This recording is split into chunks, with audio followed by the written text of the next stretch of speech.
Hello, and welcome to Coffee on Korriban. My name is Timothy Allen-Alenko, and this is the second try at the birthday stream. So far, so good. The Star Wars obsession. First, thank you very much. Looking forward to the coffee still. We got Master Kenobi, LAC. Hype. Woo! We're just going to go super informal because... what's the fun in doing things formally? Star Wars guys, Master Paul, you are here. Thank you. And we also got Mando Mike. Happy birthday. Thank you very much. It is my birthday today. I don't want it to be, super like, oh, yeah, like everyone, like tell me happy birthday and stuff. Like I appreciate it and stuff, but just kind of want to talk Star Wars and chill and have on a guest or two. And we'll see where it goes. And as always, if you guys have questions or whatever while we're doing this stream, then go ahead and put them down below. And we're just hanging out. So thank you guys for all being here. And we're going to go ahead and get things started. But yeah, as far as what I'm drinking today, this show is brought to you by Black Rifle Coffee Company. More specifically, my grandma, because she got me this for my birthday. The Black Rifle Coffee Company Murdered Out. And I've got to say, it's quite exquisite. So grandma, thank you very much. My grandma is a regular viewer of this channel, and I am stoked that she is out there watching.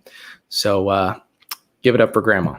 So yo.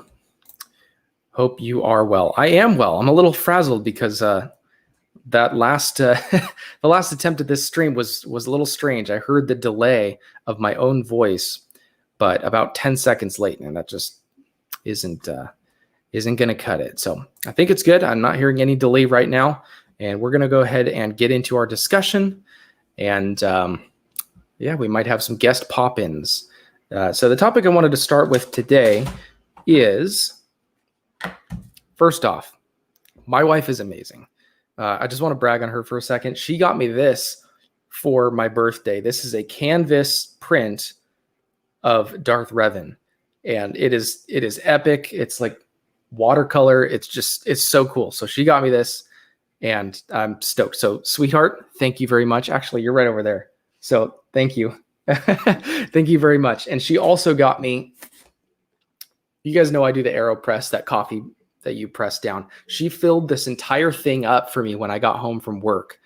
So this is full right now of extra strong coffee. So sweetheart, thank you very much for that. I will just be filling this up as we go, and we'll see what happens. I got some comments to catch up on. Happy birthday, man. Thank you very much. Patrick, thank you very much. Oh, I'm not even giving you guys sips. Here, everyone that I've mentioned so far is a giant sip for all of you.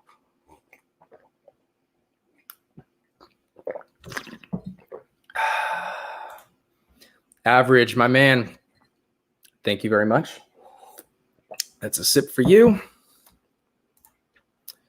All right. Well, I'm going to go ahead and add more coffee because we are already at that point. So might as well.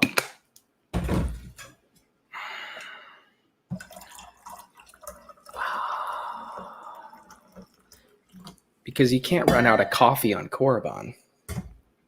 That just doesn't make sense. Anyway, we're going to get into the discussion tonight. We're going to be talking about how Star Wars is different from other fandoms, and what sets a Star Wars apart from, like Lord of the Rings or Harry Potter or Star Trek. Why is Star Wars different for us? Thank you. We're going to be going over that, and as well as why certain things work in the Star Wars universe and certain things do not, namely the sequel trilogy. Why does that not work? So I'm going to go ahead and bring in one of my main dudes. This dude is awesome. I'm going to go ahead and bring in, and he also is a supplier of a lot of the lo-fi music you hear in my edited Coffee on Korriban videos. And there he is, Mr. Asset Music. How are you doing, sir? What's up, everybody? How you doing?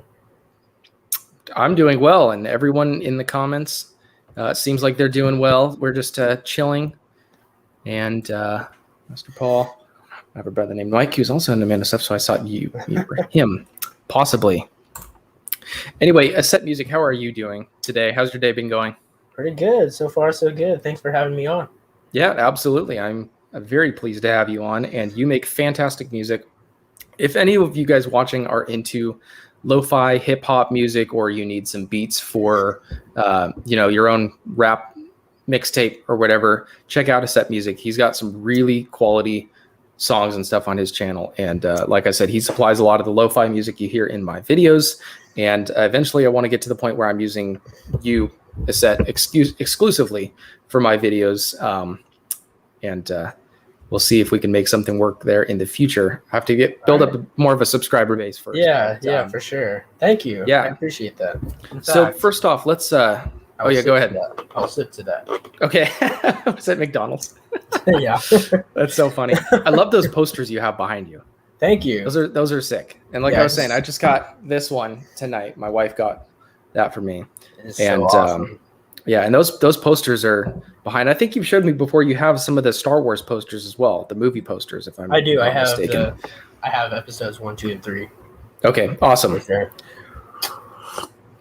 I want to get the movie posters eventually too, just to have. I got a couple of the original ones, but I want the prequels because I'm a prequel guy. A lot of my viewers know that. I am all about the prequels. So let's talk about Star Wars for you. How did you get into Star Wars? What is really your favorite part about Star Wars? And what is Star Wars to you? Yeah, so I am a huge diehard Star Wars fan. Have been ever since I was pretty much born. Been raised through the sequel trilogy, not the prequel trilogy, sorry. They're just like so awesome, so close to my heart, especially episode 3. You just can't go wrong with it. It's just such a classic. As I said, I'm a huge Star Wars fan. It's probably one of my biggest fandoms right now, so yeah. Awesome. Well, you keep talking for just a few more seconds about Star Wars, what your favorite movie is and stuff. I'm going to try to get someone else in this stream. Yeah, for sure. As far as the rest of the movies go, I have to say I am also a prequel man. The originals were great. I just feel like George Lucas really did his best work, in my opinion, in the sequels. Yeah. So, as far as the newer Disney Star Wars goes, not a total fan. Like a lot of us. Yeah, you know what I'm saying. I know what you're saying. As far as like the shows go, Clone Wars, Bad Batch, Rebels, they're all just like so great, so enjoyable. Yeah. So you mentioned Disney Star Wars being not your favorite. Does that include Rogue One and Solo as well, or what are your opinion on those? It does not include Rogue One. I think Rogue One was really well done. It told a story that wasn't something we've seen or heard before from Star Wars in film. I think Solo was a little cheesy. There's quite a few things I didn't really like about it. Right. Rogue One, however, I just feel like they really, really did good on that one. Yes, I am of that opinion as well. Rogue One is one of my favorite Star Wars movies, miles above Solo and infinitely many parsecs above the sequel trilogy. So I think we're all in agreement there. I'm going to go ahead and add 2 more people to our stream. We have Coach from Echo Base Network and Nick from Echo Base Network. Thank you guys so much for joining onto my stream. I am really honored to have you guys. First, I don't have a no-no song to play, but I'm really wanting to make an effort to keep this channel clean. As I'm sure you guys are aware, not just as like, let's keep it clean, but also as Christians and stuff. I just, I got a lot of family. How many times did we curse playing disc golf? 0. 0. Which is crazy because there's that running joke about like, oh, I went to go play golf, I only cursed 54 times or whatever. Yeah. But yeah, that was one of my favorite things about playing with you is just that positive environment where we're both believers and stuff. Yeah. And just being able to have that fellowship was really awesome. So I would have been out there saying, I effing suck at this game. As a Probably. believer, as a matter of fact, I get all of my no words out with Nick. Yeah, I would be so frustrated because I haven't thrown a frisbee since I was a kid. So right, and throwing a disc is quite different. Than, It's not a frisbee. Yeah, it's totally different. It's way different. Yeah. I've played with people that are like, oh, I'm really good at frisbee. I've played ultimate before, and then they get a putter in their hands and they have Asset, you know what I'm talking about. Yeah. Right. I've actually played disc Definitely. golf with Asset before. Awesome. A couple times. Asset, nice so. to meet you, man. Thank you. Nice to meet Pleasure you being too. here with you.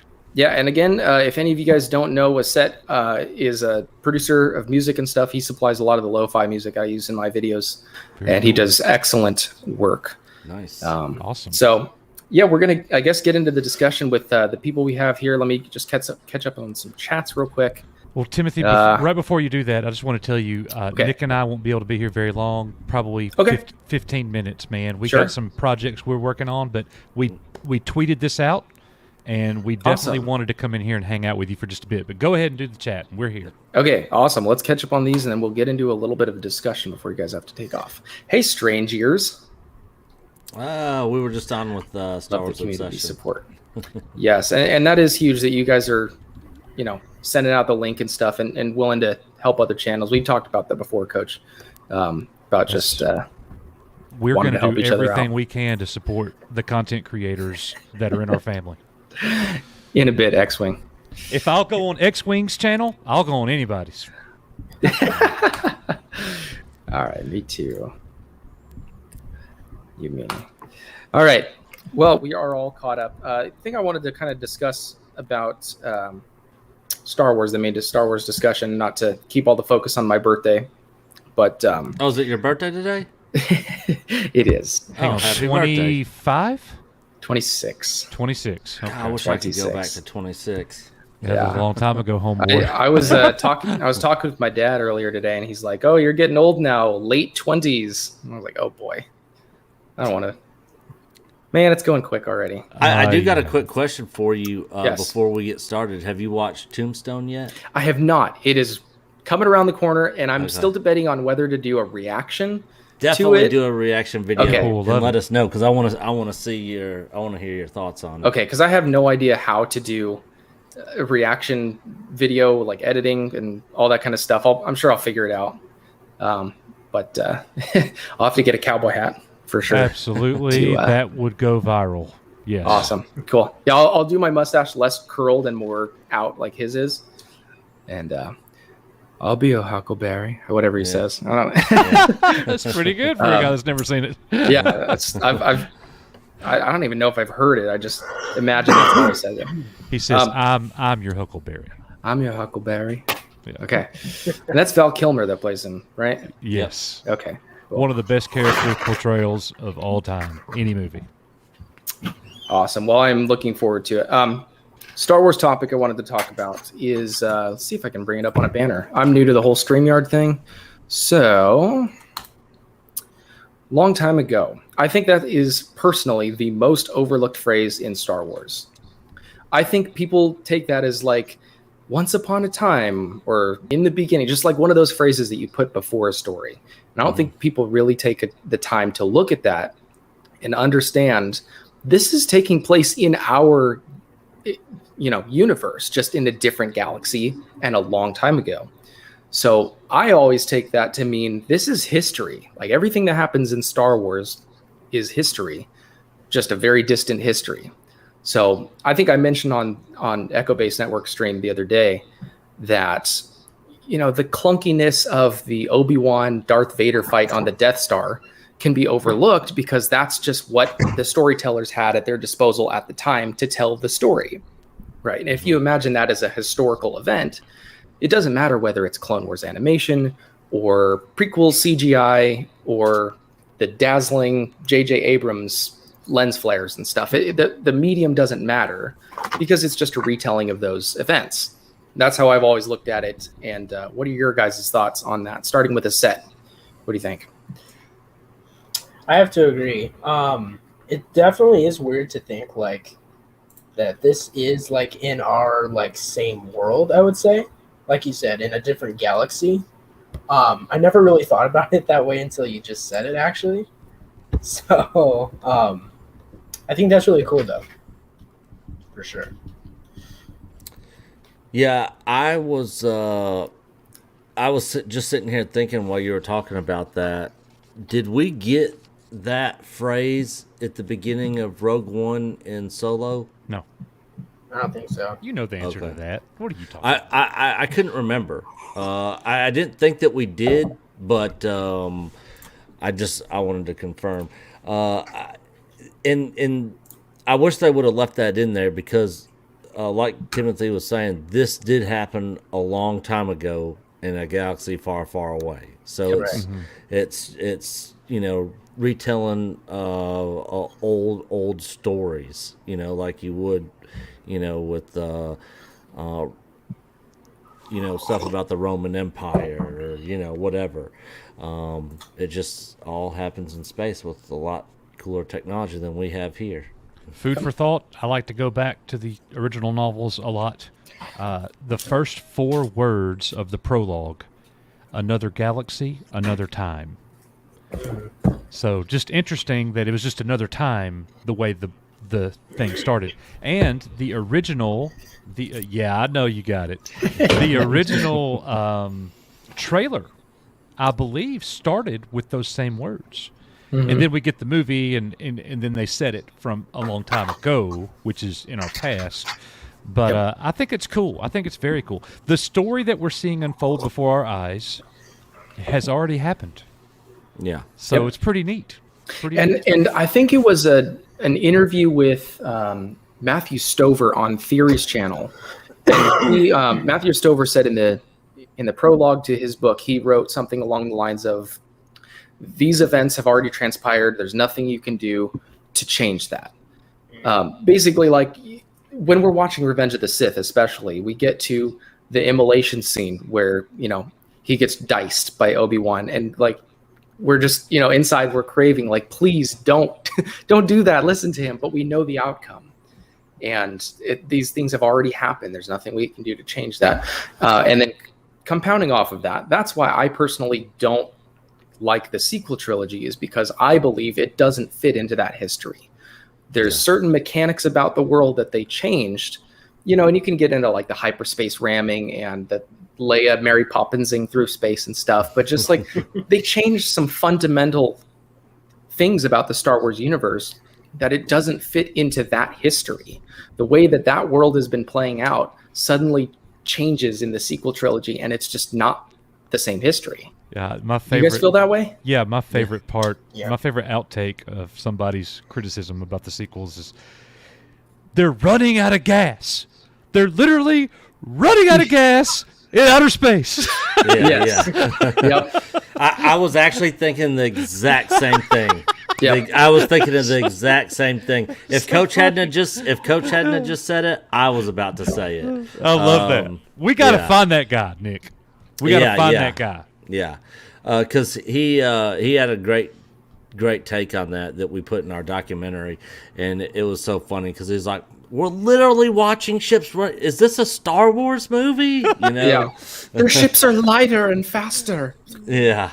You're in zero gravity. And there was I saw another take, and it's like, oh, the other ships just barely staying out of range. It's like, what is going on here? This is so dumb. Yeah. From someone who doesn't know Star Wars super well and wants to add a lot of special effects and make it visually pleasing, sure, they knocked it out of the park. Yeah. For people that know the universe, it doesn't work that way. That's the same as, in the Lord of the Rings universe. If, let's say, 100 years after the events of Lord of the Rings, there's someone who like trains to get the Maiar powers or whatever of a wizard. It's like, well, you can't train that. You have to be born of, the lineage. Just that's a key fundamental tenet of how the story works. And if you change that, it's just, maybe the story could be visually pleasing, or people will like it, especially newer fans might be like, oh, what's your problem? I enjoyed it. Yeah. But changing those key things, it just, it's not going to work out. So yeah, for the casual going audience, that sort of stuff's not really going to register for them. It's only the diehard fans that have seen the original trilogy and all the spin-offs and read the books and the comics and all that stuff, know the lore inside and out, that are really going to notice a lot of that stuff. Just wanted to say real quick, Tielenko is my dad. So, Dad, thanks for watching. Here's a sip for you. And also that... tea or coffee? So he's Timothy, and you're Timothy Allen. Well, he's Timothy Allen as well. I'm Timothy Allen Alenko Jr. I got you. I'm the third. Okay. I'm a number 3. Okay. Yeah, I'm the second. If I have a son, he is not going to be the third.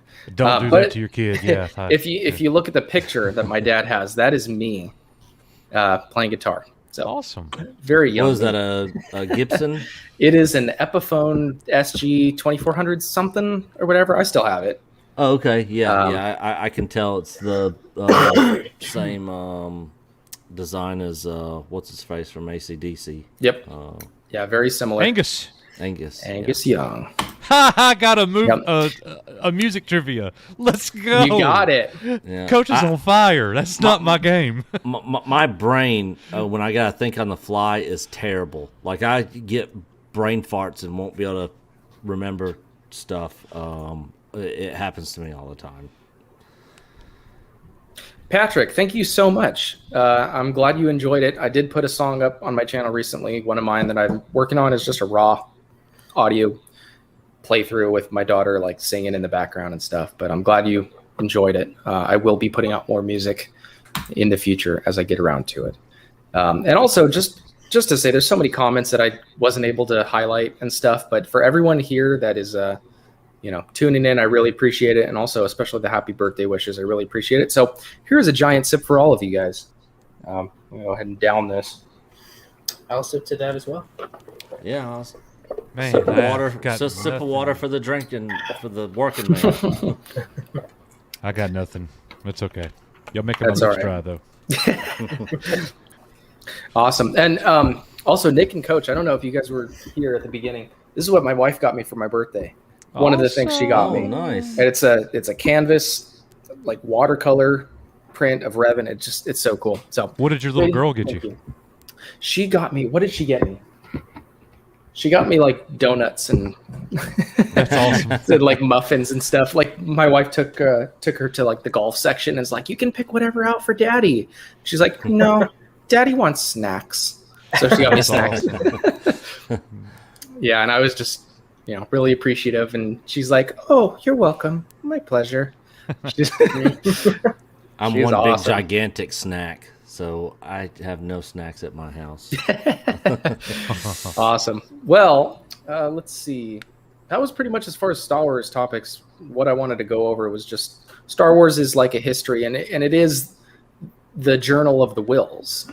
It's like a written manuscript of an outsider's perspective on those historical events, and that's what it is. Yeah, and I wonder if we're ever gonna get anything to do with the Wills or any of that now that George Lucas is out of control of Star Wars. I would guess probably not. Yeah, probably nothing with the Wills. It's too mythological for the masses, I would say. Yeah, and I love it personally, but look at this. From the first saga, Journal of the Wills. Yes. Yeah. That's because now the original. That's page 2. Yep. Yeah. Speaking of the book, the first edition, funny story about this. I do home renovation, like house flipping stuff. And one of the houses we were working at, dang, do you ever come to Birmingham?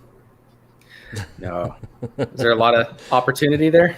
I need some renovation on my house. Well, I guess if I move down there, but I like Tennessee, so I'll stay here. But anyway, the guy was a Star Wars fan that he was old and he got moved into hospice, and then he died a couple of years later and stuff. He had all his stuff in the house. His kids didn't want it and stuff. So I was able to take home a lot of Star Wars stuff that he had collected, and this was one of them, some old posters and stuff. A lot of cool stuff. But that's where I got the first edition book, was from that guy's house, which is cool. So I didn't even have to buy it. In Filoni we trust, I hope. Lol. Aset, what do you think about that? I have to agree. It's a valid statement. I think and I think I mentioned this on one of my other streams before, is I don't really care what people's politics are that make the Star Wars movies. And someone asked me a question of, should there be gatekeeping in Lucasfilm? Should they keep out people with woke ideologies? I would say no. If they care truly about the Star Wars lore and the storyline and how things are supposed to be, I don't matter. Or I don't mind what their politics are and stuff. Yeah. So as far as like, some people have reservations about Filoni saying like, oh, he's going woke or whatever. It's like, well, we know he knows Star Wars. And I believe that's all that matters, is if he tells good Star Wars that fits in the Star Wars universe, then, we can trust him. So, Coach, anything to add? No, I think we're in a really good place right now. Everything seems to be going in a good direction. I am really looking forward to the end of the Bad Batch season 1 or series finale, perhaps. We'll find out. But I can't wait to get back to the Mandoverse and there be more vehicles for storytelling with Ahsoka and the Book of Boba Fett. I'm really looking forward to the Book of Boba Fett. Yes. And I want to see these stories be intertwined, and see where that goes. Yeah, absolutely. And go ahead, Nick.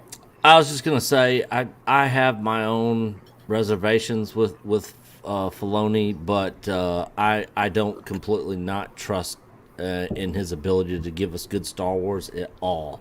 Right. So I'm hoping for the best, but I'm very I'm not overly, I got screwed over so bad from The Last Jedi. Yeah. I just don't get overly excited until I actually see it, and then I want to be excited. Like after I see it, I'm about, okay, that was awesome, Right. And I did not get as messed up by The Last Jedi as a lot of people, not because I didn't mind The Last Jedi, because I really did, but because I was expecting it to be bad. I, unlike a lot of people, did not enjoy the Force Awakens. I did not.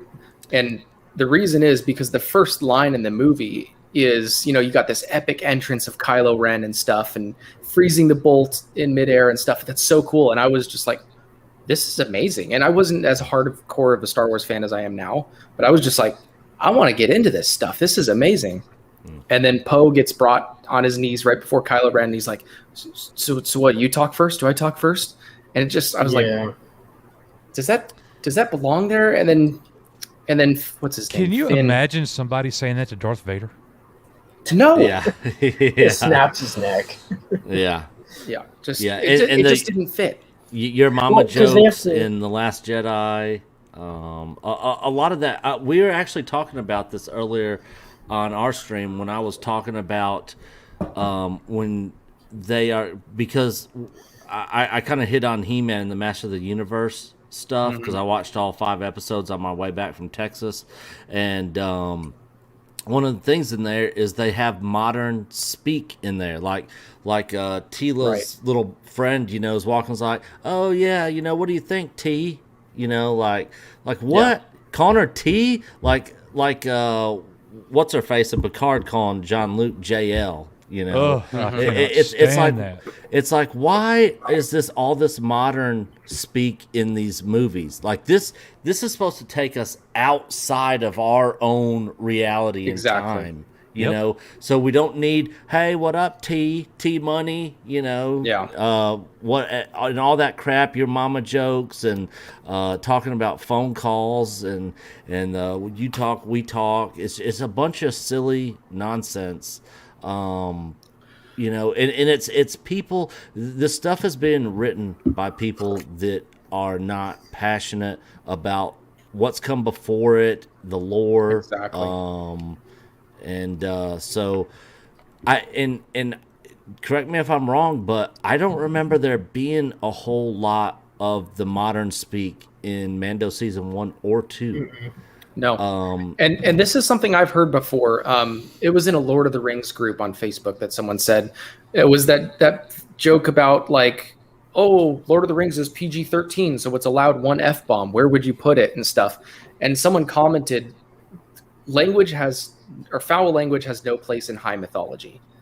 It doesn't belong there. And people could argue like, oh, it makes it more gritty and mature and stuff, but it doesn't. Like, language in Lord of the Rings wouldn't make sense.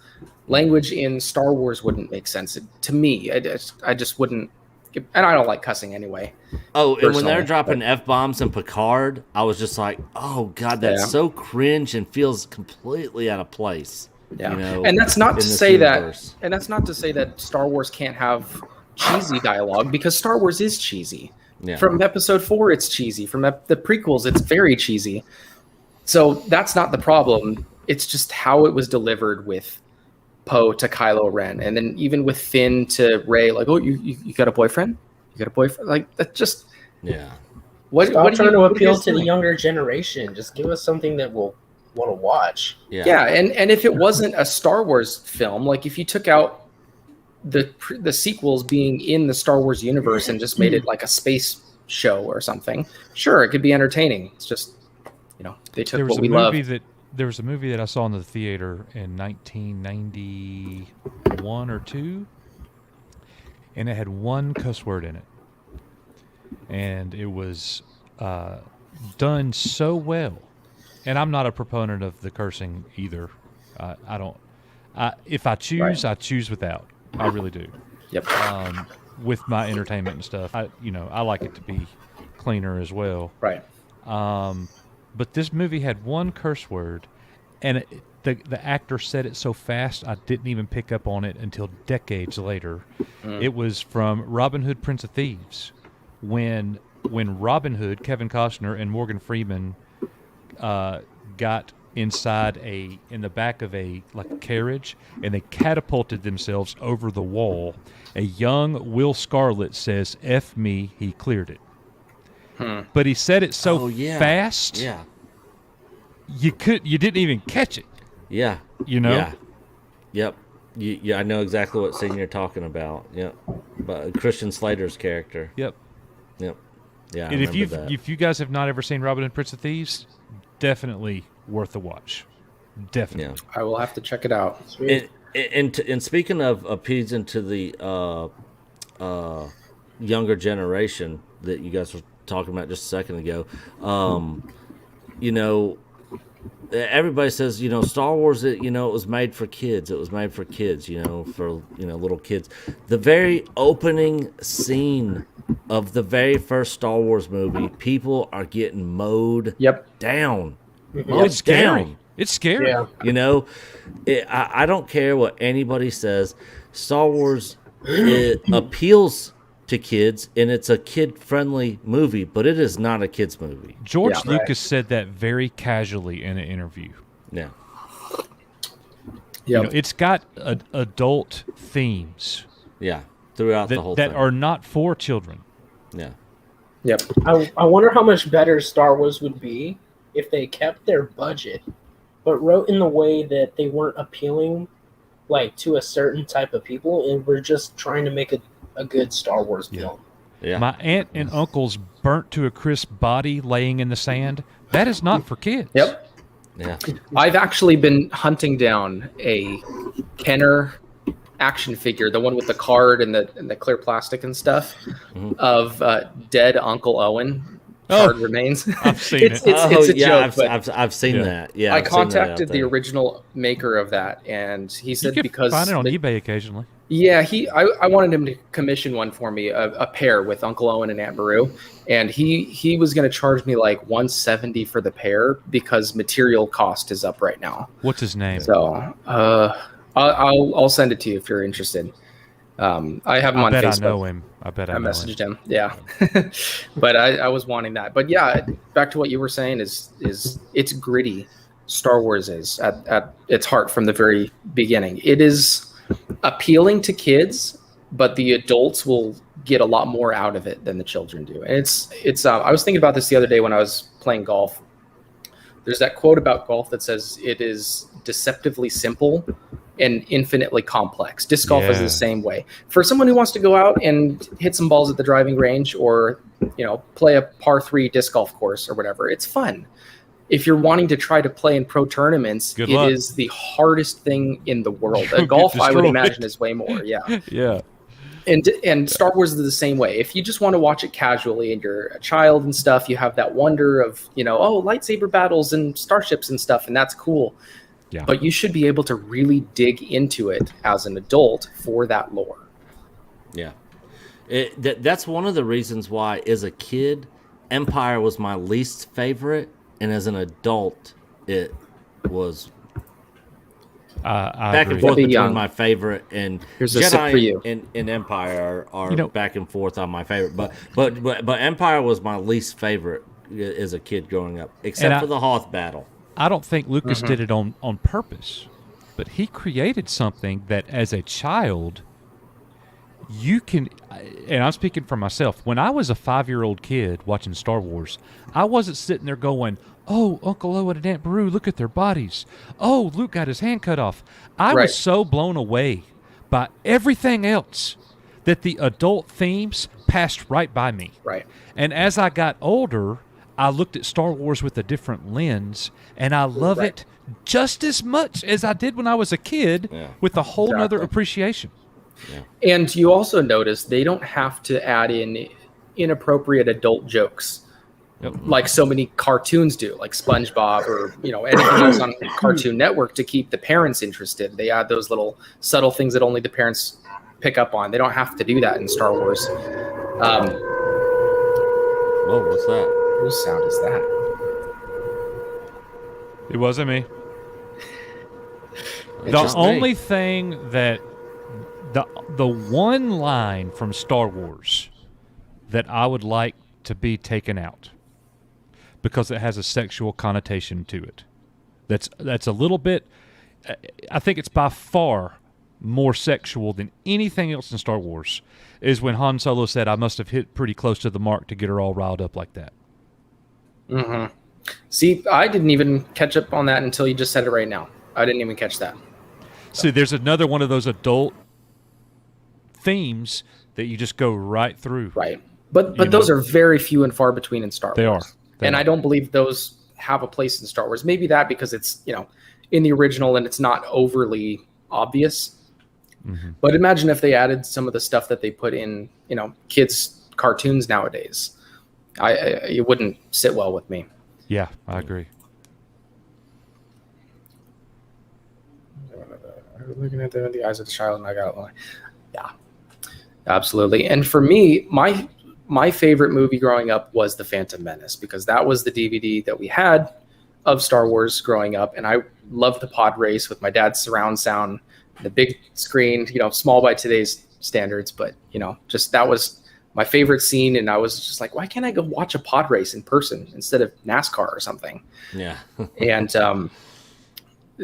I knew there was the politics of, the Confederacy of Independent Systems and the Intergalactic Banking Clan and the Separatists. And I knew there was the politics of it. I just didn't understand it as a kid. I didn't understand it. I still don't understand it today. But it was now, not explained well to me. Right. But now that I'm older, that's like part of my favorite part of it, because it makes me feel like this is a real universe and I could really go there and know what's happening with the different political associations. So yeah, I wish, I mean, what would it be like? What would it be like if Lucas had never decided to go back until the backstory, and instead of doing 1, 2, and 3, he did the sequels in 1999. He started with episode 4, The Force Awakens. Right. Well, it would have been his original treatment with Maul, and there wouldn't have been a Maul. No. Because there wouldn't have been prequels. That could have been totally different. That's an interesting thought experiment. I like that. My dad made a comment. I like that Princess Leia can fly in space. That's cool, right, guys? Oh my goodness. Terrible. I have never screamed in a movie theater before during the movie. I screamed out loud. That is the dumbest thing I've ever seen in any movie ever. And my wife was like, stop, just don't yell. I don't know if Nick remembers it. I always sat right next to Nick at the premiere of every Star Wars movie. Mm-hmm. Every single one of them. I'm sitting right by him. And in that one, when that happened, the entire theater started laughing. Yeah. Not laughing because it's funny. Just laughing is like, that's stupid. Yeah. What is going on? And for me, the part that was most infuriating about that wasn't that, oh, we've never seen her do force powers before, but now she is, and like, oh, that looks dumb. The most infuriating part for me was the fact that they had a perfect opportunity to kill off Princess Leia. Yeah. Could not have been set up better. With Kylo Ren, her son, going to kill her, and he can't bring himself to do it. But then one of his TIE fighter pilot buddies shoots and kills her anyway. And he didn't even have that chance to kill his own mom. And now she's dead. She's floating in space. I thought that was an amazing way to let Carrie Fisher's character go. It is. Yeah. And that speaks of so much bad storytelling because Kylo couldn't even see his mother's face. She's in a ship. And he can't destroy it, but you could run your father through face to face. Yeah. Yeah. That makes no sense to me. Yeah. Yeah. Yeah, same here. And I remember when that scene happened in the movies, I was thinking, wow, so this is how they're going to kill her off. That was exactly my thought too. Yep. I was like, so this is it. And then when her eyes popped open and it scared the heck out of me. And I was like, what? And then she floats back through space.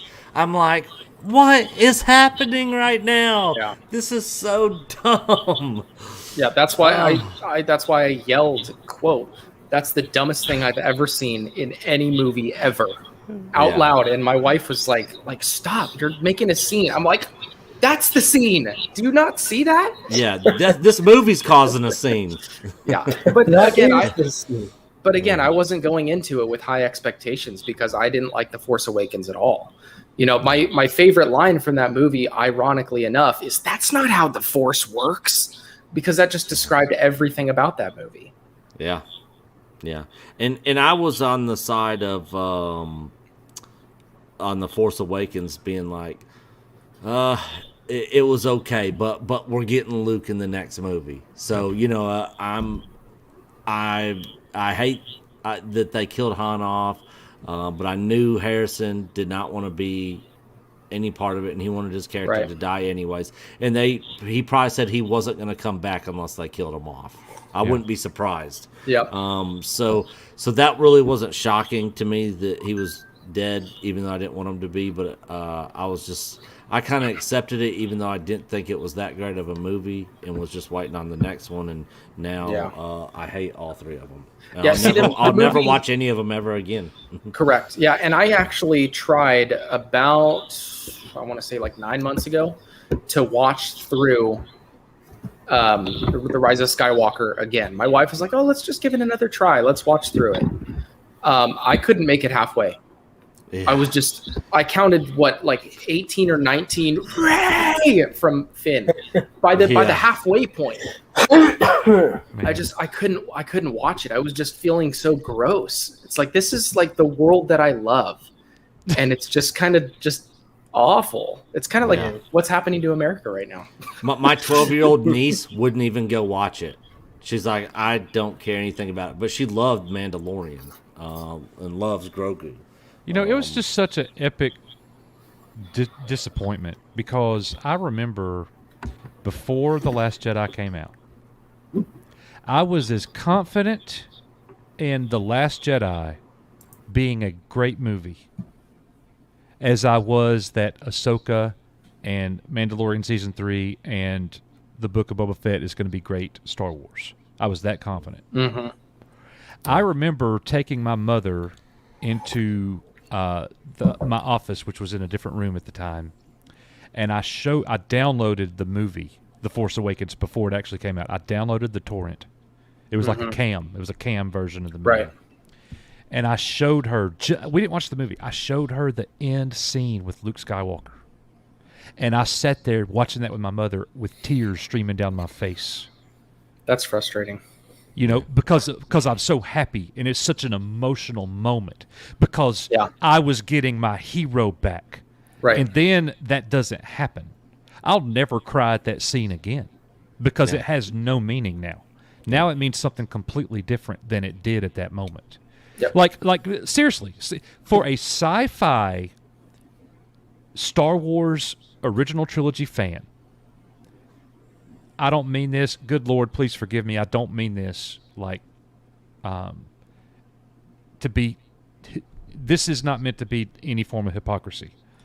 But Luke's return to Star Wars as a heroic Star Wars is likened to Christ's second coming. In that universe, yes. Yeah, I would agree in with that universe. Yep. Now, ultimately, no, nothing can compare to Christ's Absolutely. second coming. Yeah. But you're correct. You see what I'm saying? Like, I can draw some parallels there. Right. Here he comes. Everything's great. He is here. Not that Luke was a god by any means, but you see what I'm saying? And it's like such a disappointing moment now. Yeah. Yeah. Hi. Master Paul. You just said a no word. That was a love great you, day. man. Golly. I love you too, Coach, man. But yeah, I was just listening. And Paul, when I got back from Texas, I got your honey and your note. Also, thank you for sending me that. I am actually going to, when my mom gets back, we're actually gonna make some stuff and actually use that honey. Awesome. Not all of it, but we are gonna make some stuff and actually tell your parents we said thank you so much. I did. I will for sure. And hey, if you guys want any more, let me know. I'll talk to them. Yeah. Yeah, I put a little bit on my fingertip and tasted it. It was awesome. Oh my goodness! I got a little plate tonight and put a spoonful of peanut butter on it with some honey on top and mixed it up. Ooh. I was just getting ready to say peanut butter and honey is the best. But I'm not eating bread right now. So I didn't eat bread. I had a spoonful of peanut butter. Oh, you just and honey. had honey. Okay. That's the bomb.com. Cuz let me tell you. Yeah, I don't even have any peanut butter in the house. I got water and salt and potassium powder. Yeah, I'm good. I ain't coming over there. Well, I'll tell you guys this. Another thing you guys can try with that honey, especially since we're on the show Coffee on Korriban. Keep it clean. Keep it clean. Honey mixed with coffee. Honey mixed with coffee. Oh, yeah. My wife does that. Yeah, I mix it with tea when I have tea every once in a while. I like black coffee only, and that dragon breath you get afterwards that can kill somebody. I love that. You mean like when you can like feel the strength of the coffee like in your mouth? Oh yeah. My wife, I about killed her the other day. Like I got to make you some coffee with my AeroPress then. I got to make you stuff. It's potent. It'll punch you in the throat. Hey, Timothy, have you ever heard of Life Boost coffee? I have not. No. Look into it. I got some before my sister and them came out here. It's like supposed to be the most pH balanced and alkaline coffee ever like made. The way they grow it and stuff, their whole website goes into the whole process. But it's and it's a Christian company, but it's called Life Boost Coffee. They don't use any chemicals, or they show how like regular coffee is made, like the normal Folgers and all that sort of stuff, and then they show like going to how they do their coffee, and it's not that expensive, and you can order it on Amazon. Interesting. Yeah, I'll look into it. Definitely. Are you going to be watching Ledgestone, Timothy? I honestly haven't really been keeping up as much with disc golf. I watched the. You didn't see Eagle win last weekend? Yes, I did. I did see that one. That was. Do you know how many Pro Tour events he's won this year? How many? 4. 4 Pro Tour events. 4. The all-time record by Macbeth is 6. How many events do we have left this year? There's a handful. Okay, he's hunting. He is. It was Kyle Klein that came in second, right? By a stroke. I watched the last few holes specifically because I didn't have time to watch the whole final round, but he was playing very, very impressively. I think Eagle's the best player in the world. Right now, yes, I would agree. Yeah, as far as like consistency and just if you had to put your money on someone to place top 3 consistent every tournament. Well, besides Macbeth. Right, but yeah, you that's a given. Yeah. So, Master Paul, have you ever played disc golf? I have not, but hearing you and Coach talk about it, I would love to give it a try. It is very fun. It will change your life, homie. It will. Okay. I don't know. Look, I'm going to be honest. It saved my life, guys. That's one reason I'm so passionate about it. It really did. Wow. I need to show y'all some pictures of the last year I coached high school basketball. It's been 4 years ago now. And I was probably about 40 pounds heavier than I was right now, and I was a day away from having a heart attack. Like I was in such poor shape. And so anyways, I found disc golf. I didn't go outside. All I did was eat, stress myself out, and go to practice. That was my life. And I found disc golf, man, and I have shed that weight off, and I'm outside enjoying that sun, and I feel like a kid again. I really do. Like, I missed a good 15 years of doing things for me, and I was coaching for everybody else. And now, I'm all about me now. Let's go play some disc golf. Yep. And Debbie Young asks, what channel is disc golf on? They made that deal with ESPN. Mm-hmm. I don't remember what ESPN channel it is, but it's going to be on there soon. It's going to be on ESPN2, I believe. Yeah. But if you want to watch now, Jomez Pro does edited round coverages of the big Pro Tour event. So you can watch just the final round. It's all edited with shot tracers and stuff. So if you want to get into watching disc golf, Jomez Pro is it Jomez Pro or Productions? It's Jomez Pro. Okay. Yeah. Look up Jomez Pro on YouTube and just watch any of their videos and you'll get a taste of how good these pros play. Hey, real quick, I actually gotta take off. So yeah, I'm gonna take off. All right. Any last thoughts you'd like to add before you go to bed? Thanks for the great conversation and having me on. Yeah, absolutely. And again, Asset Music does some of the lo-fi music that I use in my channel. Eventually, I'd like to use exclusively his music because he makes great stuff. But if you're looking for backup like hip hop music and stuff, or you don't want to rap over top Coach, you could probably use some of his absolutely. of his songs. I sure could. Yeah. Check out Asset Music. So actually, he as far as Asset, you were working on like a lo-fi Star Wars song, right? I am. I'm remixing Anakin's Dark Deeds, so I'm excited to release that one soon. Sweet. Hey, Asset, where can I get in touch with you at? All my information's on my YouTube channel, or you can DM me on Instagram. It's also under the same. Yeah, because I'm a music guy myself, and perhaps at some point we could get together and do something. Yeah, for sure. I'm down. All right. Well, I got to take off, so I will see you gents later. All right. See you. Pleasure being here with you. Thank you. I'm going to try to share his channel. You just said another I believe word. That's it. Yes, you did. It's true. and Paul, we got to collaborate sometime on a song too. Yes, we got to do something. So, because we both do music, we both play guitar. We got to make something. Man, he hit me out of the blue with that one, and I was like, "Oh, that is the jam!" Like, I just couldn't imagine to be able to write that and play the guitar and sing at the same time. How could you play a guitar and sing? Like, with practice. Oh my God, I couldn't imagine doing something like that. I don't know if Nick could do that. I lead for my church. I lead worship for my church and stuff. Okay. And what's your go-to song? Oh, sweetie, what's my go-to song? I don't know. I'm the worst with remembering song names. Mine would have to be Waymaker. I know that. Yeah, that's not my favorite song, but it is a go-to. Probably Great Are You, Lord. It's your breath in our lungs. Yes. Oh yeah, do it again. Do you know do it again? I don't know. Your promise still stands. Great is your faithfulness. I know that one. That one. Yeah. That's one of my go-tos and stuff. In the singing group that I'm in, we do that one. So I love that song. Master Paul. Hi, Darth Maximus. Thanks for having me. Set. Maximus. Thank you. Yeah, I would say my favorite worship song though is "How Great Thou Art." Go old school with it. Mm-hmm. Then sings my soul, my Savior. That one, right? The old Yes. one? Okay. You know, I might be wrong, but if I'm not mistaken, that song was written after a missionary lost his entire family.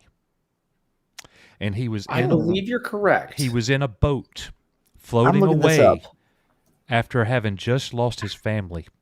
And he penned that song. That sounds very familiar. I believe you're correct. If it's not that song, it's one very similar. But I think that's it. Yeah, that sounds I love those very old familiar. hymns, man. I love those old hymns. That's what I grew up with. Nothing like that. That's mom and dad right there. I love that. The preacher I listen to on YouTube, that's all they do is the old hymn stuff. That's all they do. And I love the meaning of the old hymns. They're untouchable. They're like the original trilogy for Star Wars. Well, that's the difference in Petra that Paul knows so well. Yes. And so many Christian bands today, they actually use scripture. Yeah. Yes, they do. Their words are out of the Bible. Yeah. How much Christian music can you listen to and you're like, this ain't about Jesus? Yeah. And here's the thing. What's that big church up in New York? Hillsong. Yes. Oh, that's great. I cannot stand them. I love it. I think they are the worst. The music group or the church themselves? Both. I like the music group. I'm very anti that whole church and Striper's good too. Striper with a Y, Dad. Yeah, Striper. I grew up on that because my dad listened to it. Them and Petra all the time, and I listened to them a lot. Who was that one that sounded like AC/DC? Was it X Shout Sinner? at the devil. Shout. Was X Sinner the one that sounded like AC/DC? Why? Striper. I think it was. Shout at the X Devil Sinner. was Motley Crue. No, it wasn't. Yes, it was. It wasn't Motley Crue. It was. It wasn't Striper though. You are right, but it wasn't Motley Crue. Striper was To Hell with the Devil. Yeah, that's the one I was thinking of.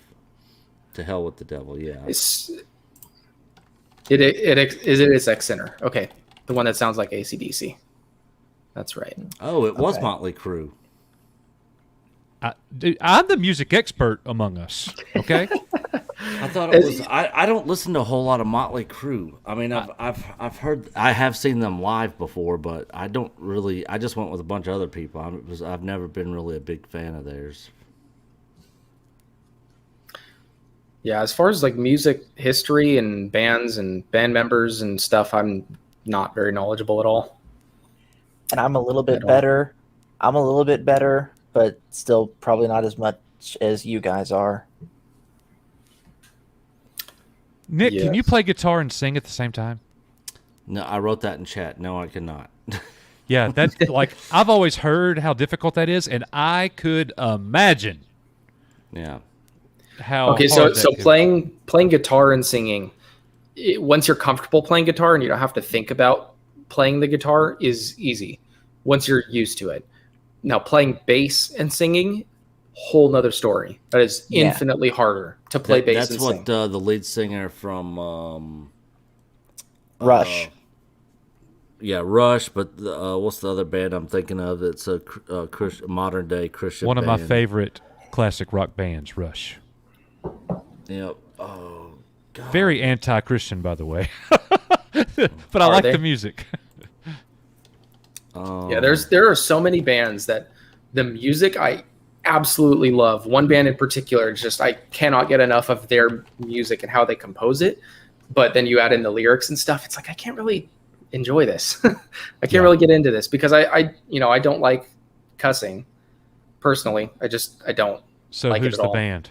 Skillet. That's what I was thinking of. Skillet.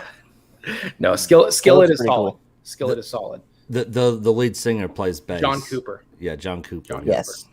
Yeah, they're a solid group of guys, and he's solid in his faith too. I enjoy the articles he puts out and stuff. The band is Periphery. Musically, untouchable for me. They're absolutely my favorite, but I hesitate to call them my favorite band because you pull up one of their songs and there's a high probability there's language in it. So I don't even really listen to them that much. Yeah. I listen to their instrumental songs and stuff, but it's hard for me to. Do you like Lacey Strum from Flyleaf? As a vocalist? Yeah, or the band, their music. I've never really listened to them specifically. I didn't even know she was a Christian or they were a Christian band, because a lot of their stuff was played on modern. Right, radio. they were very public with that, and that's in my music. I write everything from a Christian perspective. All my lyrics are very biblically sound. Even my non-worship songs. So, yeah, you guys are hear more of that as I start putting out more of my music. Awesome. And that approach that you talked about, Timothy, that's kind of the approach that I take into. Even this last song that I wrote, "Lonesome Life." Mm-hmm. It's a Star Wars song, but there's still Christian themes to it, especially the last line in the chorus, "I'll play my part in evil's fall," which is ultimately what Christians are called to do. Yeah, absolutely. And one of, well, that was the song I just uploaded. I don't know if you guys saw it, but the song I just uploaded is very Christian themed. I just uploaded it. It's called Ethereal Plain. It's from the perspective of people in heaven welcoming a guy that accepted Christ right at the very end of his life. And some people ask me all the time, like, how is it fair for someone to live a sinful life and then at the very last second accept Christ and still go to heaven? How is that fair? And that the song deals with that lyrically, basically saying, like, you wasted your entire life, but because you accepted the free gift right at the end, he restores those lost years. Well, I don't think you can. No, I'm kidding. I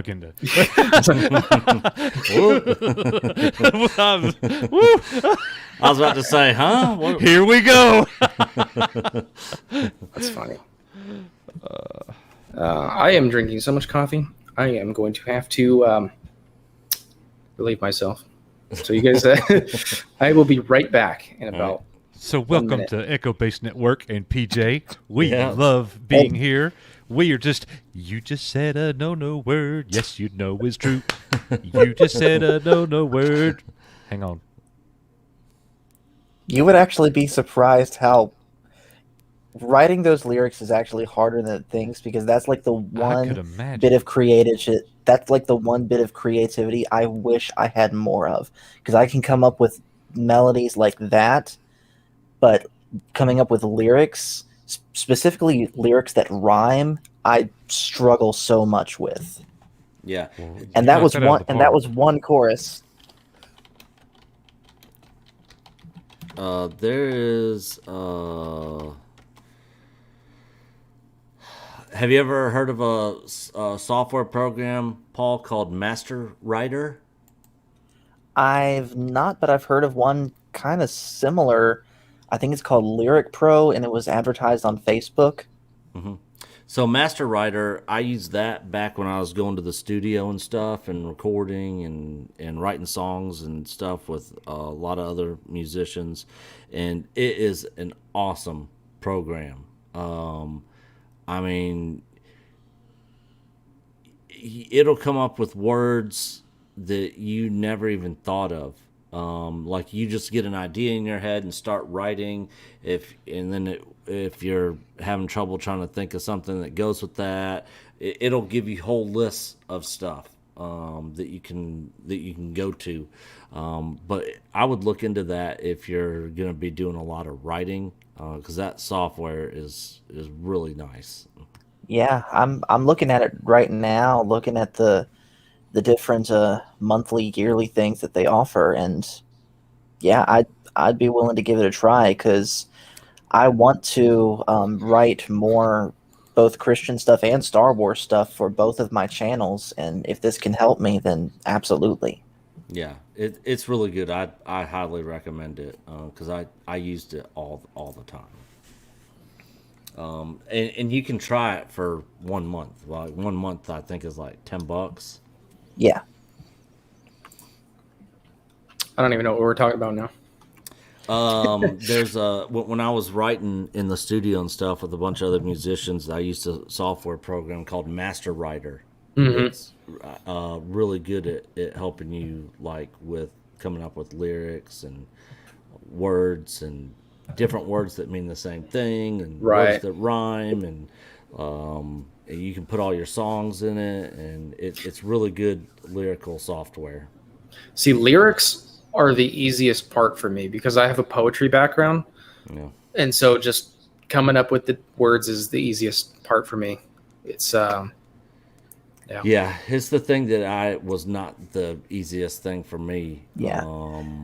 I was more like coming up. I could come up with riffs and stuff, and I could get it going, and then other people would just play off of that and be like, "Oh, you can go here with it. Then we can do bridge here, chorus, have the chorus do this, and all that sort of stuff." But lyrics, that's why I use that Master Writer software because it really helped me with writing. And it sounds, Timothy, like you and I have the opposite problem because I struggle to come up with lyrics, but I could come up with chord progressions easily. Yeah, see, my writing process is usually I'll start with, and Coach and Nick, I know you said you were going to be here 15 minutes, so you guys take off whenever you want or stay however long. That's up to you. But our plans are toast now. We're not doing anything. I'm going to go lay on the couch and watch TV after this. My writing process is I usually start with a concept, whether that be like, oh, I want to have a song that switches between 5/8 and 6/8 time signature.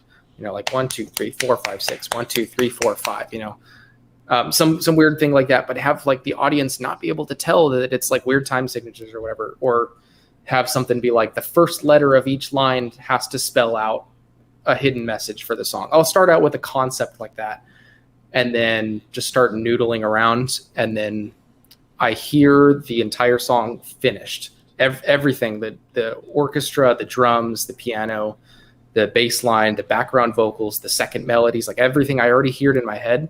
It's just a matter of how fast can I write it down to capture all of it. Yeah, so you don't forget it.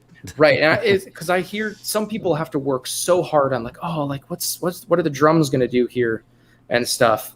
But it's like I hear the entire song already finished, and I just have to write it down as quick as I can to not let it slip. Yes, and that's exactly how a lot of my songs have been written.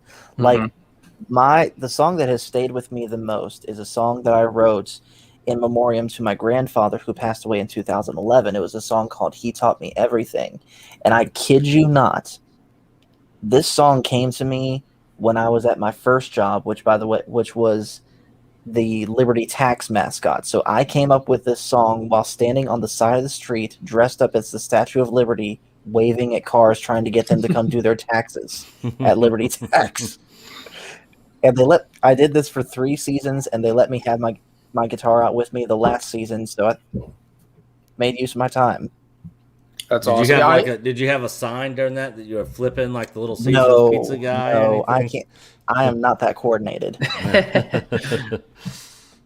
How long does it take you guys to write a song from start to finish, typically? Minus the polishing touches, just like to say, like, here's my song, I can play it for you. How long does that take? Maybe a day. Maybe a day. Yeah, that was about the same with me, which I haven't written or done any of that stuff in years. When I started working full time and kind of stopped doing the whole music scene thing, I rarely even play anymore. I don't even own a guitar anymore other than a 12-string. I own one 12-string. That's something at least. 12 strings, great. Yeah, but there's only so much that I can play on it. I mean, I could play other stuff, but I mean, the calluses on my fingertips are gone.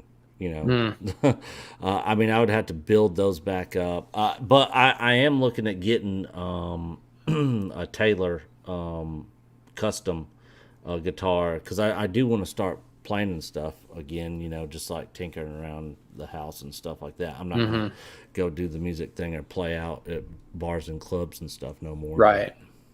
Yeah, I'm trying to track down a 7-string acoustic right now. They're hard to find. I know Schecter makes one. Yes, I've seen that one. I do not like the head design on that one. I think it's really ugly. But yes, I've seen that one. That's probably the one I'm going to go with when I have cash available. But that's my next guitar purchase is a 7-string acoustic. Okay. Just to have those really full chords. And yeah. Yep. The one thing is my dad's here right now, and he has like 8 guitars in my spare bedroom right now. Yeah, I don't have too many. I think I have 5. I could play Mary Had a Little Lamb on a piano. That counts for something. That's about where I'm at with the piano. Yeah. And the theme to Halloween. That's about it. Okay, you're ahead of me then. I'm a 2-trick pony. Yeah. I wish I would have learned how to play piano when I was younger, but I literally had no interest in music until I got probably my senior year in high school. Mm-hmm. Yeah, I can attempt piano, but my mom is the piano player of our family. And really, me and my mom are the only musical ones, too. Morgan and my youngest brother, Jonathan, tried to learn guitar to varying degrees, but even though Morgan could play, she just didn't have the interest in it like Mom and I do. So we are really the only ones in our family that keep it up. Mm-hmm.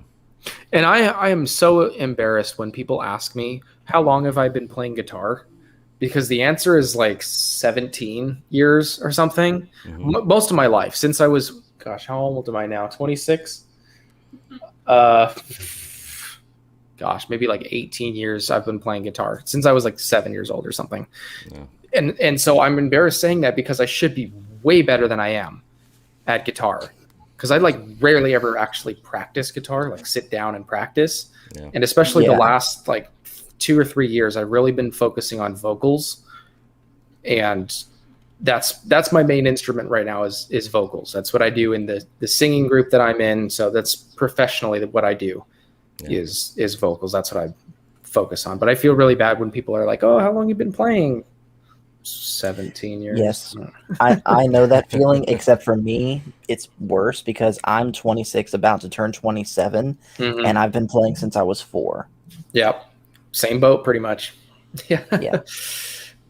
Yeah. Are you guys, any of you guys going to stay up and watch Bad Batch tonight? When does it come out? No. Tonight at 2 in the morning. I'm 2 for you guys, 3 for me. No, I ain't staying up. No. Yeah. I'm up late every single night. So I'll be playing disc golf in 9 hours from now. So could you imagine playing disc golf in the heat with 5 hours of sleep? No, I'm good. I have played a 2-round tournament. It was a local C tier. It was a 2-round 1-day tournament in 107-degree heat. Oh, good. And I had a cold. I had runny nose, like cough, like that's completely congested. Cold in the summer. My lungs were burning, and I think I won first in MA2. Oh, don't act like you don't know. No, I'm trying to remember because I played a lot of those little C tiers, the little local ones. But that one might actually not have even. I been backed out of a tournament this weekend. I go back to work on Monday. Yeah. The tournament is tomorrow, Saturday, Sunday. And it's called the Monster. It's 2 courses combined into one. Oh, wow. It is absolutely huge. Like, every hole is a par 4 or 5. Oh. I'm good. I'm like, nah. Yeah. I want to be able to write something with my arm on Monday. Right. So is that your first day back in school with students? No. Okay. We're in school for like a week and a half before the kids come back. Right. Yeah, my dad's a teacher too. Yeah, mine so too. Monday, the reality. I'm ready. I'm excited. Yeah. Like, I like school. I like going to work. I like my job. So yeah, my dad's. I the get same stir way. crazy here. I'm ready to get back in a routine again. It's time. I don't know what I'm going to do when I retire. Like, I'm going to have to find some stuff. Yeah. What does your dad teach, Tim? He teaches computer technology, cybersecurity stuff. Okay. Yeah, he likes it. It's everything from like actual programming and coding to cybersecurity and stuff. And he's the coach for their esports team at his high school. Okay. Esports, like what kind of esport? I think they do League of Legends and Super Smash Brothers and a couple other things. But they made it pretty far last year. They made it to like, I don't know if it was regional or state finals. If my dad's still watching, he'll probably say in the comments. But so they don't do like Madden. I don't think so. I don't remember him mentioning Madden. They always have I always see the big huge Madden tournaments on ESPN. Yeah, every year they have those. Those people freaking win like good money doing that stuff. Yeah. Man. Well, anyways, Tim, I asked because my dad teaches auto tech. Okay.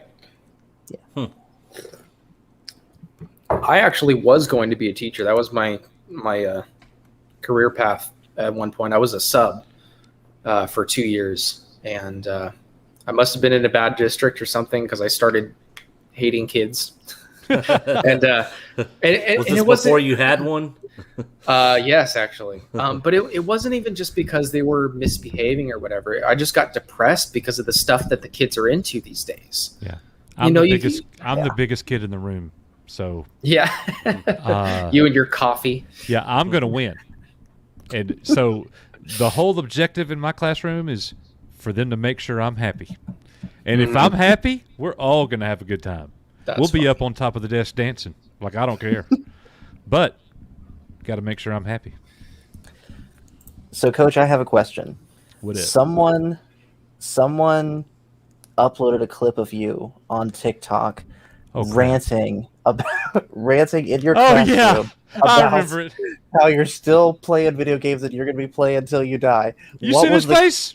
Yes. Yeah, I remember that. What was the context behind that? The bell rung. I walked into my room. All the kids are sitting at their desks looking at me, waiting. One of them asks me a question about a game, and I just went off. And they were all laughing because I looked serious. It was like, da, da, da, da, da, like super serious, but that's part of my humor. So they know that. So they're sitting there dying laughing and recording me with their phones. And I just kept on going. Like I don't care. Nice. Yeah. So yeah, that was it. I can't believe you saw that. That's insane. Yeah. I'm gonna have to go look. Well, I don't have TikTok. I don't either. There's a Video Base fan page on TikTok created by my students.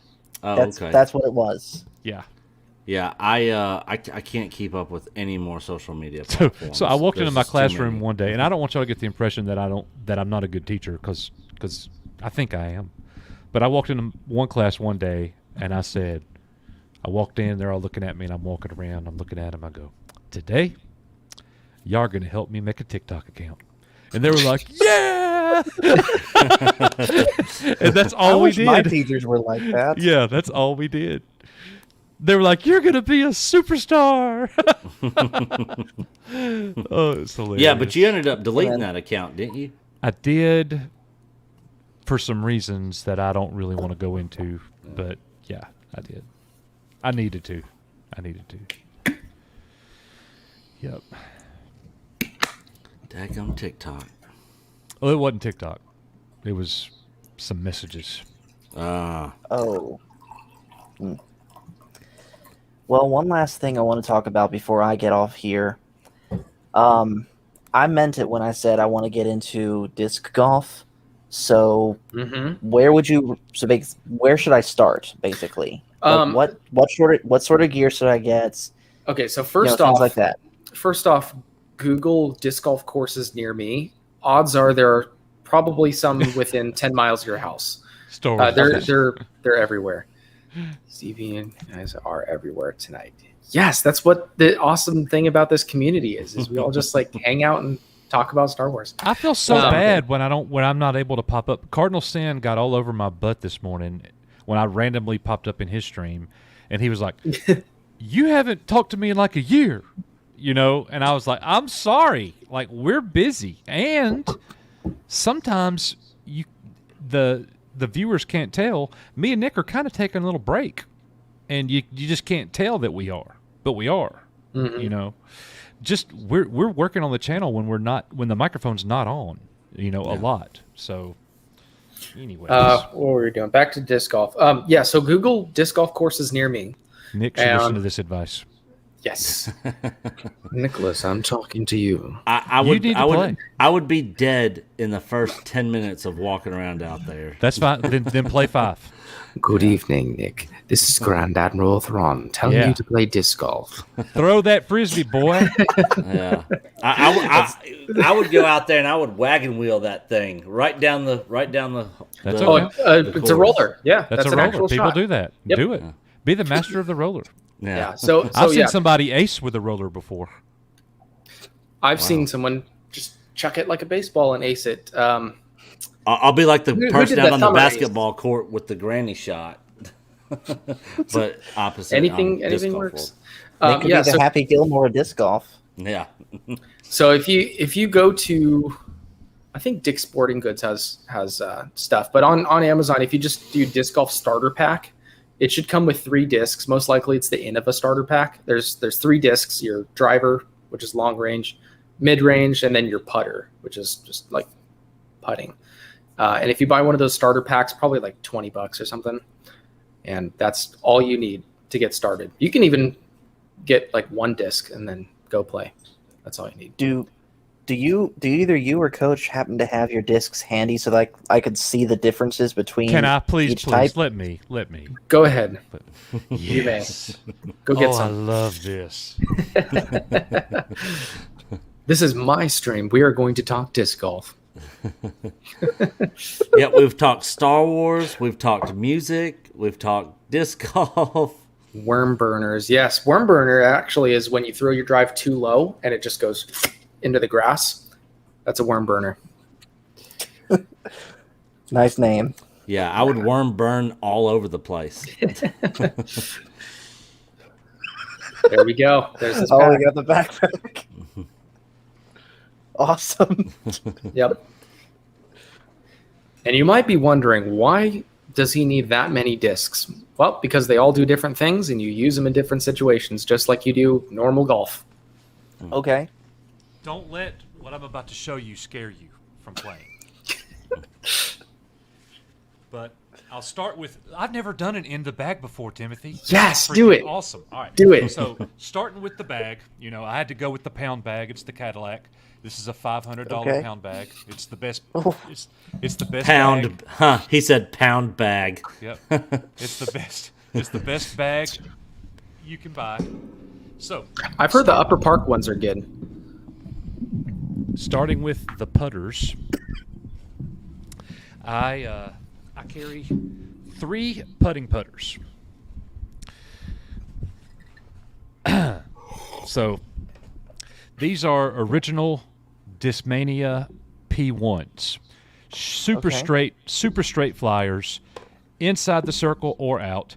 And if I'm outside the circle, I putt with a newer one. This is the only time I use this one, because I can jump putt with this one, and it's going to give me that little bit of stability to really keep it straight. Interesting. You want the stability for the outside the circle putts. Well, it's still a P1, so it's still mostly straight. Right, but you want the new one, because I putt with my oldest putter from outside, like 60 feet or so. Yeah, so these things are so understable at this point, it'll turn. Okay, so that's why you use a new one. Gotcha. So, and then for a throwing putter, the only one in the bag right now is my Macbeth Luna.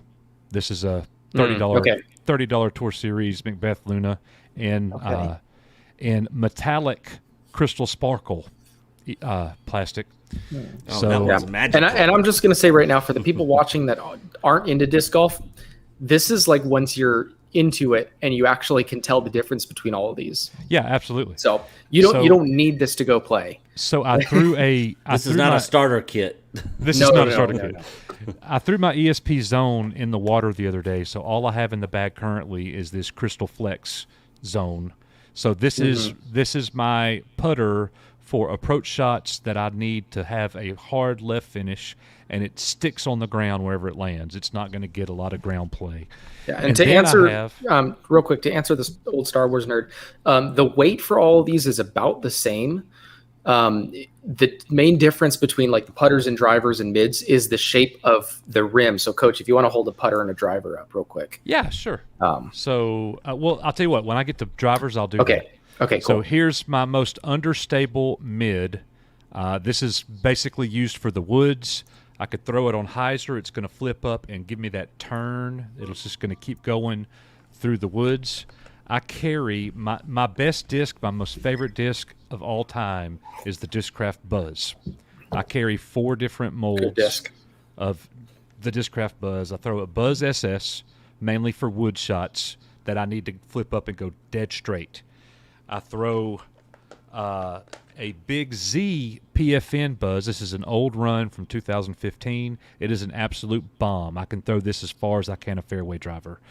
This is a huge bomb for me. It can do anything I want it to do. Go straight, turn, fade, whatever you want it to do, it'll do. This is a swirly ESP Page Pierce Tour Series Buzz. This is going to go dead straight and give me a good left finish. And then I carry the Buzz OS for huge wind shots. This wants to dump to the left hard. So he said dump. So yeah, those are my buzzes. Now moving on to my fairway drivers. I carry 4. I carry the Timothy saw me throw this one a lot. This is my P-Line Eagle McMahon FD. I'm currently looking at replacing this. I've had this in the bag for like 4 years now. It's like a long buzz. It'll do anything I want it to do. Turn, straight, fade, whatever you want it to do, it does that. Yeah, he's bored out of his mind. I carry the Discraft Royal Rage in a special blend that they make called Vapor. It has no turn. It just goes dead straight with a good left finish. This Essence is an absolute bomb. This is a fairway driver, and this is my go-to fairway driver. Very dependable Undertaker. 9-speed, goes pretty fast, pretty far. It's a good mix between throwing it where I want. It's a good control distance. And currently, I shouldn't have this many, and it's going to change soon. I'm experimenting, but here are my distance drivers. I shouldn't have all this. In my bag. It's way too many, but I'm experimenting a little bit. I've got a Vulture for controlled shots in the wind, and I've got a ESP Swirly Raptor for 4 hands only. I've got my most understable Macbeth Hades for max distance shots, but you can't throw it in the wind. This is a newer, lesser used one that's going to go a lot straighter. I've still got the Enigma in the bag. It's very reliable in the wind. That swirl's pretty. Yeah, it is, and a controllable distance driver. I bagged 2 Discraft cranks. These are my go-to for any type of wind conditions, max distance. I'm throwing about 375 to 400 with these. And if there's a lot of wind, I've got a newer run from a personal stamp that I designed called the Discmania Wormhole Stamp, made by yours truly. That's very nice. I like that. This is a Discmania DD3, so it's like a destroyer. Mm-hmm. And that is my bag. So you wanted to see the difference in profiles? There they are. Yes. Yeah. The one on the left is a putter. This disc won't hurt you. This will take your eye out. Oh, yes. I believe that. And those 2 weigh the same? Yeah. Huh. Wow. Yeah, now, it's not the weight. I do have discs in all different weights. Most of my drivers are a little lighter than my mids and my putters. Mm-hmm. But Yeah, the difference in weight, guys, is like 10 grams. You can't tell. Right. Wow. Only somebody that really is used to handling them can tell. Right. And I have two drivers that are identical, same plastic and everything. One is 15 or 16 grams lighter. I can tell the difference. So, and they fly totally different. It's my Ballista Pro. But it's not a in the bag unless I go through it also. This is a backup Glow Buzz from 2015. Very valuable, but nice. But I love it. Night play. Yep, you can. I also have a Bushnell Rangefinder, so I can tell how far away the basket is or wherever I'm trying to throw. Tells me exactly the distance. Okay. Very handy right there. Snipers use those. To have in your bag. And I've used those for deer hunting. I am a sniper. Plenty. Yeah. Snipe in the basket. Yep. Let's see. I know this would probably... Oh, go ahead. Go ahead. I've got my Discmania mini marker, which I'm going to have to change that because I'm basically bagging all Discraft now. I got my Discmania Arctic Flask for water to keep me cool. I've got my Discmania towel to wipe off my dirty discs in the mud and keep everything clean. And you cannot play without, and Timothy knows this, your grip bag. Gotta have it. I don't have one. Oh my gosh. Don't have one. See, because what does that do? It keeps your hand dry, gets the moisture off. Gotcha. You can't throw well with sweaty hands or putt well with sweaty hands. I hate putting with sweaty hands. Drives me nuts. See, in California, when I still lived there, everything is dust and dirt. So I didn't need a bag because you just touch the ground and it does the same thing. And on top of that, the air is so dry that, sweaty hands wasn't an issue. Which is why you always see Macbeth run his hand through the dirt before he throws, because that's what he's used to.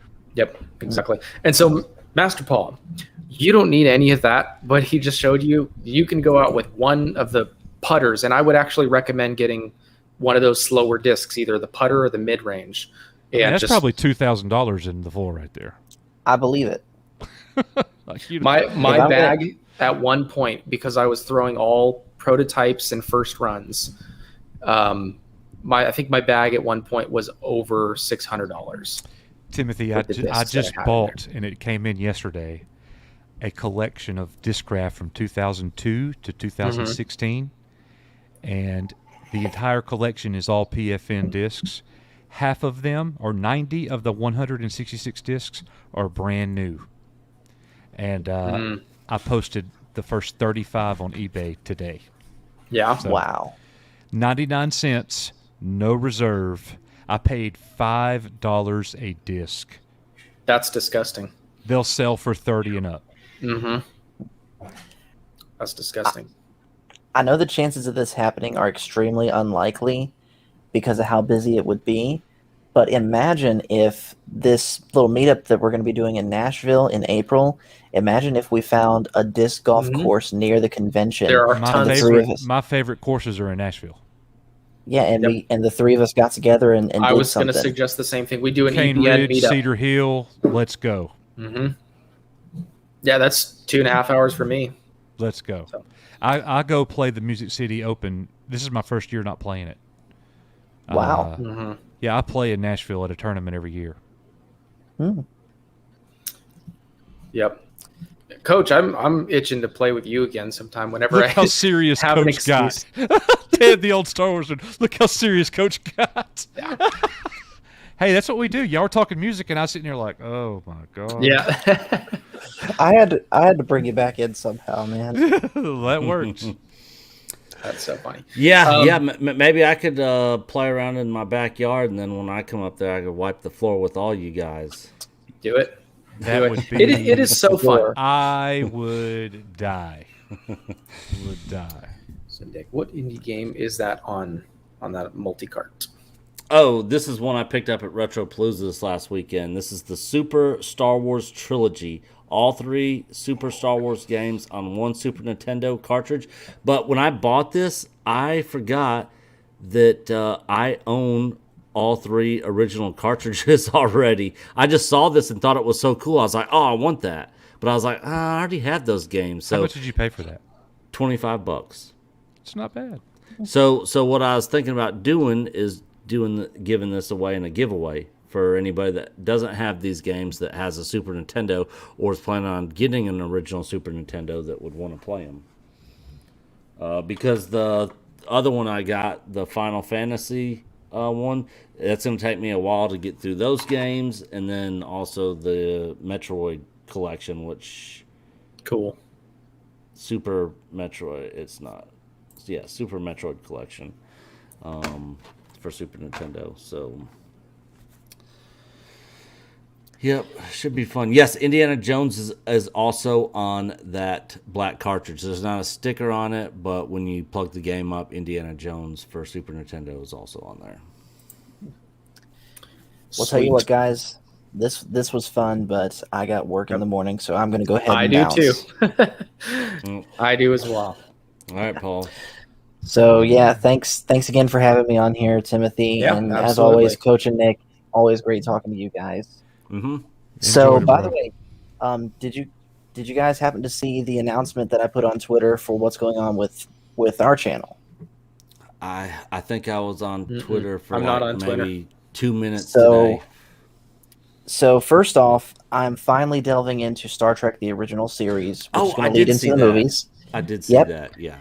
And so out of all of this, I've decided to start a new weekly live stream. The Sunday one's going to still be there, but there's also going to be now Tuesday Night Trek, where I'm basically going to talk about everything that I'm experiencing in Star Trek for the first time, and Nice. whoever is into Star Trek that wants to come on there and talk about it with me is welcome. Awesome. Sweet. Awesome. Debbie Young, I believe you're talking about disc golf. Is that correct? At a possible meetup? She is. Okay, She is. sweet. You don't have to play.